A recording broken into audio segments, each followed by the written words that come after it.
Amid the good-humored repartee of storytellers to the beat of bamboo clappers, the street-side stalls laying out propitious festive items, and the mouth-watering scent of delicious local specialties, Tianjin Ancient Cultural Street offers a condensed and distilled sample of the authentic Tianjin. When asked about the ideal day trip to this historically and culturally interesting city block, Yuanxi, 56, a Tianjin native who has been plying his trade there for the past 35 years, says in the unique Tianjin accent, which exudes a laid-back but witty air, "Don't come too early." 10 o'clock is the ideal time to arrive, he recommends, after having a prolonged and satisfying breakfast. The block is noted for its two gateways of antique elegance which stand at its southern and northern ends, but it doesn't really matter from which one a visitor starts their journey. If you are here for the cultural atmosphere, it is after all a cultural street, you're in for a treat. We have the Niranjiang clay figurines, Yang Liu King New Year pictures, bookstores. Take your time and browse the stores, especially now that each one offers its own experiential activities. These activities will take up a lot of your time, and 2 hours will have passed before you've realized, he says. Lunchtime is a perfect moment to savor the many Tianjin delicacies available on the street, including guorenjiang, 18th Street fried dough twists, pancake wraps, tea soup and stuffed buns. In the afternoon, Yang recommends continuing to peruse the street's diverse array of stores, and the square at the block's center is an ideal place to take a rest.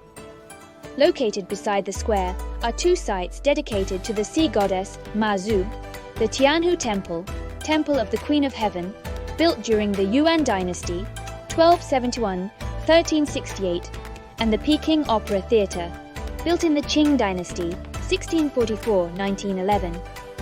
Shows featuring local characteristics, including xiangsheng, traditional comedic crosstalk, stilts performances and folk dances, are frequently hosted on the square and on the theatre's balcony. Or, on the quieter days, visitors can simply sit at the foot of the theatre and enjoy a clear view of the Haihe River. Yang vividly remembers his first impression of the cultural street. It was New Year's Day, 1986, the first day that the block opened to the public after being renovated. A high school student at the time, he immediately visited the street after hearing the news of its reopening. Like me, so many people came to have a look that the entry had to be limited. I wanted to buy a cassette. It was very popular and difficult to find. And the street, which had just opened, included a rare record shop, he recalls. After purchasing the cassette, he paid his first ever visit to the Yang Liu King art store for a casual browse. Unbeknownst to him then, a few years later, in 1989, he would embark on a 35-year career there.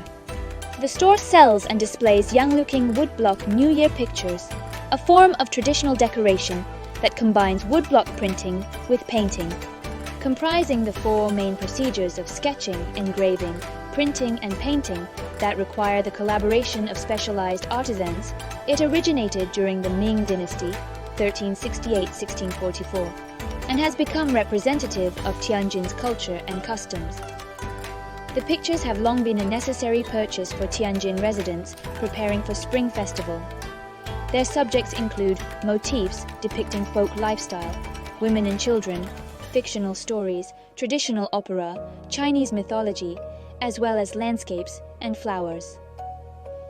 Around a month before Spring Festival, Tianjin residents will do their New Year shopping, including buying these New Year pictures.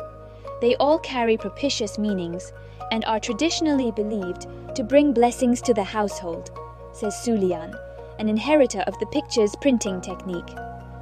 For locals, it is now an artistic medium for a wider range of social occasions. They gift them to friends on their birthdays or to celebrate weddings.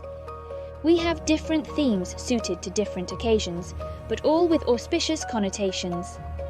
While these pictures are still popular among the locals, the store is also seeking innovative ways to combine the tradition with contemporary life, producing a variety of products that serve as suitable souvenirs for tourists.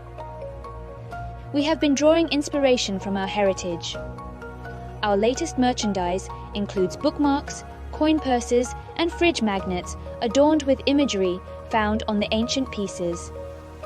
They have proved popular among the younger crowd, Su says. For tourists, the pictures might not be easy to carry.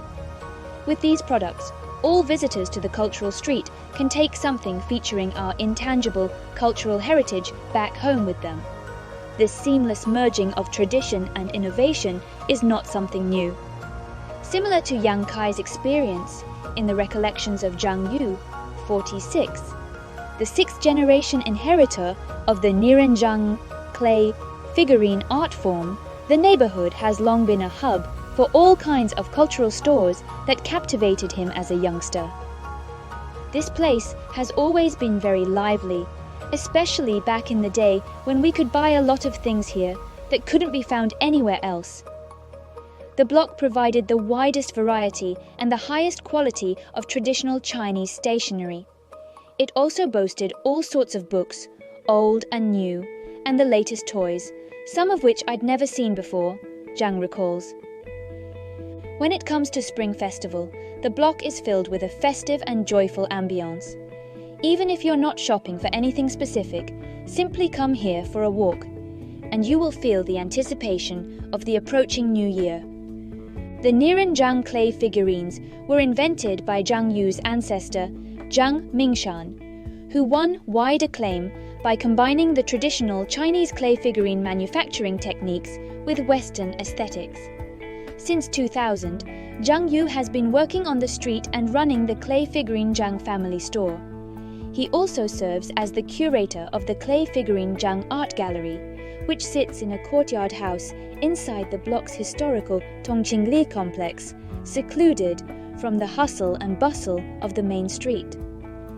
At the gallery, which has offered free entry since its founding, visitors are treated to a regular exhibit of more than 100 representative Niranzhang clay figurines. From antiques created by Zhang Mingshan himself to Zhang Yu's contemporary works. Or they can attend workshop sessions to learn how to make the figurines themselves. Zhang Yu has observed a shift in tourists' preferences. Instead of simply going sightseeing and buying souvenirs, many tourists have grown fond of spending time getting to learn local culture.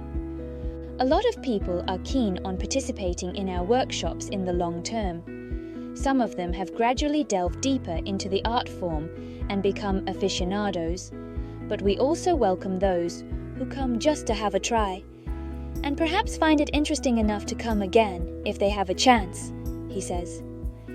I think this represents the openness of our traditional culture. Everyone can participate in their own way, but as long as they get to learn about traditional culture, a seed has been planted in their hearts.